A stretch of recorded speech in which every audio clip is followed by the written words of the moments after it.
இந்த 4 சுவிசேஷ பகுதியில இயேசு கிறிஸ்துவின் போதனைகள் எதை மையப்படுத்தி, ஒரே ஒரு காரியத்தை மையப்படுத்தி தான் அவர் பிரசங்கம் பண்ணுகிறார்.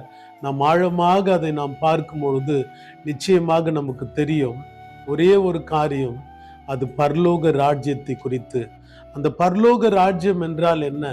மத்தேயு பரலோக ராஜ்யம் என்று எழுதியிருக்கிறார், லூக்கால தேவனுடைய ராஜ்யம் என்று இருக்கிறது. இது ரெண்டுமே ஒன்றுதான் பிரியமானவர்களே. ஆகவே பரலோக ராஜ்யம் சமீபத்திருக்கிறது என்று சொன்னால், இயேசு கிறிஸ்து அங்கு சொல்லுகிறார், நான் 3.5 ஆண்டுகள் இன்னும் ஊழியம் செய்ய போகிறேன். 3.5 ஆண்டுகளுக்கு பிறகு கல்வாரி சிலுவையில நான் ரத்தம் சிந்தி மரித்த பிறகு, உயிர்த்தெழுந்த பிறகு பரிசுத்த ஆவியானவர் உங்களுக்கு கொடுக்கப்பட போகிறார். பிரியமானவர்களே, பரலோக ராஜ்யம் என்பது பரிசுத்த ஆவியை குறித்து சொல்லப்பட்டது.